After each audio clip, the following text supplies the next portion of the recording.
démarrons par un sujet prégnant sur l'actualité du logement. On va parler d'énergie et on va, avec nos invités que je vais vous présenter, parler énergie et décarbonation. C'est d'actualité, c'est du moment. Et donc, je remercie M. Frédéric Kasperek, qui représente EDF en tant que directeur territorial Bretagne, peut-être parmi nous, qui va donc nous dresser un petit peu une vision stratégique concernant l'énergie électrique. Eh bien, à vous, M. Kasperek. Moi, je vais vous faire une première présentation sur le plan décarbonation 2050, enjeu qui est naturellement aujourd'hui présent dans les esprits de tout le monde. Et je vais vous rappeler quelques grands points très importants pour bien comprendre en fait ce qui se passe et où on va. Ça va permettre de lever quelques doutes et quelques mises en perspective de la stratégie au niveau national. Même si on attend une publication prochainement du gouvernement qui pourrait peut-être venir changer tout ce que je vais vous présenter, mais je ne suis pas dans le secret des lieux, donc je ne pourrais pas vous faire de scoop.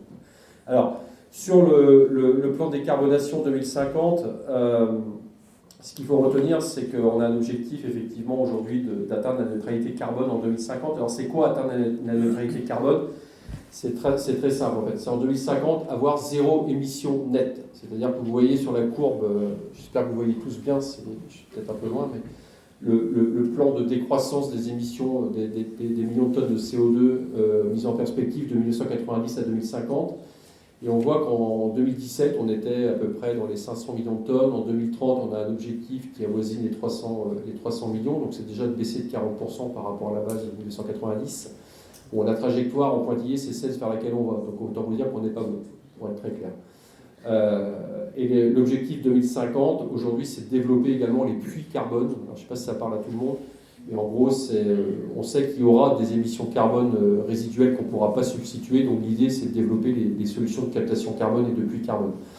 Mais ce n'est pas l'objectif de rentrer dans le débat aujourd'hui. C'est juste pour mettre ça en perspective. Alors tout ça, ça induit quoi ? Ça induit plusieurs choses. J'entends souvent, quand je rencontre des collectivités ou des clients industriels ou autres, ou des interventions que je peux faire, des amalgames qui sont faits entre le mix énergétique et le mix électrique. Alors, en tant qu'EDF, naturellement, je vais vous parler surtout d'électricité, mais je vais remettre ça en perspective. Ce qu'il faut retenir aujourd'hui, c'est que le mix énergétique français, il est globalement aujourd'hui à 65% carboné et dépendant des énergies fossiles. Donc c'est à peu près 20% pour le gaz et 41% du pétrole. Donc on a 61% à peu près qui est fortement carboné. Et l'électricité, sur lequel on fait souvent un focus fort dans les débats, où on parle de pour ou contre nucléaire et autres. Je rappelle juste que l'électricité aujourd'hui dans le mix énergétique, c'est 25%. Donc ce n'est que un quart de la consommation et du besoin énergétique national. Partant de là, il y a une particularité française, et si j'étais en Allemagne, alors je ne parle pas allemand, mais je ne vous dirais sûrement pas la même chose. L'avantage du mix électrique français, c'est bien qu'il, même s'il ne représente que 25% du mix énergétique, il est décarboné à plus de 90%. Pourquoi ? Grâce au nucléaire, qu'on le veuille ou pas, qui est une énergie bas carbone, et à l'hydraulique, l'éolien, et le développement du photovoltaïque, etc. Donc, on va voir que l'électricité, du coup, ce qu'il faut comprendre, en fait, c'est que dans la stratégie nationale, si on remet ça en perspective du plan de décarbonation 2050, c'est de faire en sorte que l'électricité passe de 25% du mix énergétique en 2050 à 55%. Le besoin total d'énergie finale qui est projeté en 2050, c'est à peu près 1000-1060 TWh par an, ce qui est énorme. Donc l'électricité va considérablement augmenter dans la part du mix national. Et vous allez voir que l'objectif, ce n'est pas EDF, ça, hein, c'est des politiques publiques, hein, c'est de quasiment effacer l'intégralité du mix carboné. Et nos collègues de GRDF nous en parleront tout à l'heure sur la décarbonation du gaz, qui est un vrai sujet également. Et aussi, c'est de développer toutes les utilités de biomasse et des autres combustibles décarbonés, la valorisation de chaleur fatale, les réseaux de chaleur, les réseaux géo-énergie, etc. etc. Et les autres énergies hors biomasse. Il y a pas mal on parle d'hydrogène également, je vais vous en parler tout à l'heure. Donc voilà, donc ça c'est la mise en perspective de ce qui est prévu aujourd'hui au niveau de la stratégie nationale. Par rapport à ça, pourquoi un tel défi ? Comme je vous l'ai dit, aujourd'hui en 2019, l'électricité, c'est à peu près 473 TWh. C'est un quart, c'est ce que je vous l'ai dit. L'usage aujourd'hui est essentiellement, on a un mix énergétique fortement carboné dans l'industrie, les transports, le chauffage. Et le chauffage, donc naturellement les bâtiments. Et comme l'électricité en France, comme je l'ai dit, est produite essentiellement, plutôt décarbonée, ça reste une solution en fait de substitution idéale aux énergies fossiles. C'est clairement la stratégie pour laquelle aujourd'hui on parle beaucoup d'électricité dans le mix énergétique. Et l'électrification des usages, ça va permettre effectivement de réduire considérablement les émissions de CO2. Et encore une fois, en France, ça ne marche pas dans tous les pays. En Chine, ils font de l'électricité à base de centrales au charbon et combiné gaz. En Allemagne, sur les sites combinés gaz, ça ne marche pas. Donc là, ça marche. Par contre, ça marche en France. Alors, par rapport à ça, ça implique quoi? C'est d'aller vers un mix électrique 100% décarboné, qui sera globalement, il y a plusieurs scénarios, mais celui qui est le plus réaliste, clairement, c'est 50% sur la base d'origine nucléaire, anciens et nouveaux, qui sont des énergies pilotables. Et ça, c'est un sujet très important qu'il faut retenir, et qui sont par défaut donc pas intermittentes. Et à peu près 50% d'énergies renouvelables qui, elles, sont intermittentes. Donc, il faut bien comprendre une chose, c'est que si on veut assurer la stabilité de la production énergétique et de l'alimentation par rapport aux besoins des consommateurs, il faut des énergies pilotables et des énergies renouvelables qui viennent en complément. Ça implique également de renoncer en quasi-totalité à l'usage des énergies fossiles, naturellement, et donc d'électrifier les usages. Alors, sur le transport, sur le bâtiment, sur l'industrie. Et bien sûr de poursuivre les efforts en matière d'efficacité énergétique, parce qu'il y a un point juste majeur que beaucoup de personnes ne connaissent pas, qu'on n'entend pas souvent, c'est ce qui est marqué en rouge en bas, c'est même si l'élec est décarboné, il va falloir l'économiser, et l'objectif dans la SNBC, c'est bien de réduire de 40% la consommation d'énergie finale en France d'ici 2050. C'est-à-dire que tous les scénarios que je vous ai montrés avant ne reposent que sur le fait qu'on arrive à baisser de 40% la consommation énergétique finale en France. C'est le vrai sujet. Alors je vous pose un peu le constat. Ça va donner quoi? Ça va donner des variations de besoins électriques par secteur. Donc on voit par exemple que l'électrification des usages, ça va avoir pour incidence d'augmenter la part, le besoin annuel d'électricité en 2050, c'est évalué à peu près à 645 TWh, contre 460 aujourd'hui. Donc ça peut être plus 35% sur l'usage élec. Et l'incidence dans l'industrie, ça monte un peu, parce qu'on va électrifier des procédés, ce qu'on pourra substituer par rapport à des énergies fossiles, où le gap est énorme, vous le voyez, le jaune c'est ce qui est 2019 et le bleu c'est 2050. Dans le transport, le gap est énorme, c'est pour ça qu'on parle d'électrification, de passage à l'hydrogène des véhicules, etc. Donc il y a un vrai sujet de décarbone dans le transport, qui est un des secteurs les plus émetteurs de CO2. Le bâtiment résidentiel, ça baisse. L'objectif est d'en consommer moins. Pourquoi? Parce que le gros effort au niveau consommation totale et de performance énergétique va être dans le bâtiment. Donc ça fera le lien avec mon collègue de gauche qui vous expliquera tout à l'heure un peu les enjeux.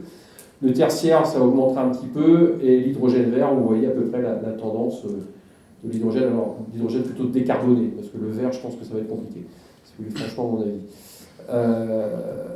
Alors, pour quasiment terminer, le poids du carbone dans les émissions de gaz à effet de serre en 2021 sur le secteur du bâtiment, vous le retrouvez dans l'encadré rouge. Et vous avez en fait pour chaque secteur d'activité le poids carbone en 2021. On voit que le résidentiel, c'est à peu près 48 millions de tonnes de CO2. C'est quasiment, c'est un petit peu moins que le véhicule particulier. Si on y ajoute le tertiaire, on est à peu près à 17,5% des émissions globales. Vous voyez que le transport, c'est quand même la part importante. L'agriculture, je fais juste un focus là-dessus parce qu'on est sur un territoire agricole, c'est 81 millions de tonnes. Mais sachez une chose, c'est que c'est surtout lié à l'élevage et aux engrais azotés. Donc c'est vrai que là, on est sur des process de décarbonation qui ne sont pas directement liés au mode de chauffage ou à l'énergie primaire qu'on utilise. Et dans l'industrie, c'est assez varié. Le poids carboné de l'industrie aujourd'hui, vous allez voir qu'il n'est pas non plus énorme parce que le travail a déjà été vraiment avancé depuis longtemps par les industriels. Alors, partant de là, si on fait un focus sur le secteur du bâtiment, là vous voyez en fait les cibles et l'effort qu'on devra faire par secteur.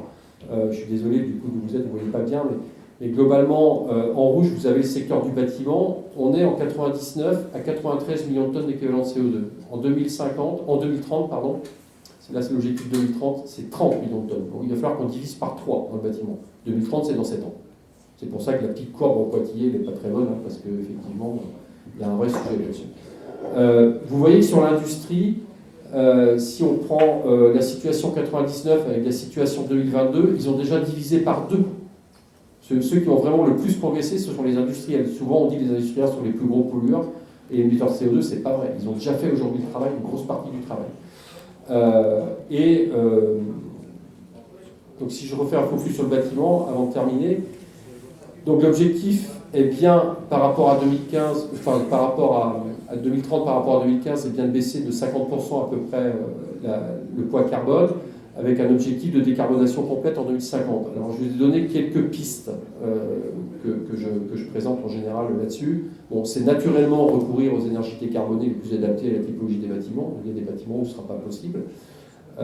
C'est d'améliorer l'efficacité énergétique. Je l'ai volontairement mis en gras, parce qu'on va en parler juste derrière, tout ce qui est enveloppe des bâtiments, mise en œuvre de l'isolation, etc. C'est les nouvelles réglementations environnementales pour les bâtiments neufs, donc qui ont vraiment considérablement changé, et enfin, aussi également la rénovation des bâtiments tertiaires, en ciblant les passoires thermiques et les passoires énergétiques. Là, il y a un vrai sujet. On parle souvent de construction neuve, on ne parle pas souvent de rénovation. L'enjeu, il est sur la rénovation, il ne faut pas se tromper. La promotion de produits de construction fortement décarbonés. Je discutais avec des acteurs sur votre territoire qui aujourd'hui travaillent sur la mise au point de béton bas carbone et autres. Aujourd'hui, le sujet est en route. Tout ce qui est matériaux, etc., ça avance très vite. Il y a une notion d'analyse de cycle de vie également dans cette nouvelle réglementation énergétique. Naturellement, le développement d'usage de la pompe à chaleur en substitution du gaz et du fioul, où c'est possible, en prenant bien en compte aussi la contrainte réseau électrique et l'adaptation des réseaux. Je le dis parce que c'est un point important. Le photovoltaïque en autoconsommation, ça c'est juste évident. Clairement, ça vous permettra globalement de couvrir 30% de vos besoins énergétiques. Je fais une parenthèse, tous les appels téléphoniques que vous recevez de la part d'EDF, soi-disant, sachez que c'est faux, c'est de l'arnaque. On n'appelle jamais des clients pour vous vendre du photovoltaïque. Et aujourd'hui, quand on vous promet de passer 100% de votre besoin électrique sur du photovoltaïque, c'est du pipeau. Les musiciens, ils pourraient vous faire l'air. C'est du pipeau. Le taux, c'est juste 30% max, c'est le taux de couverture. Et vous pouvez l'améliorer en développant des solutions de stockage. C'est un vrai sujet. Le stockage aujourd'hui arrive, est déjà là. On est clairement dans une logique de coût aujourd'hui, donc ça va baisser, les prix des batteries vont baisser. Et je pense que ce sera un des moyens forts de décarbonation du mix pour les bâtiments et les particuliers essentiellement. Et ce sera valable également sur les copropriétés pour les bailleurs. Voilà. Et je laisse la parole, parce que le vrai sujet derrière, c'est la mise en œuvre autour de tout ça. Et clairement, sans bonne mise en œuvre, il est évident que ça ne marchera pas.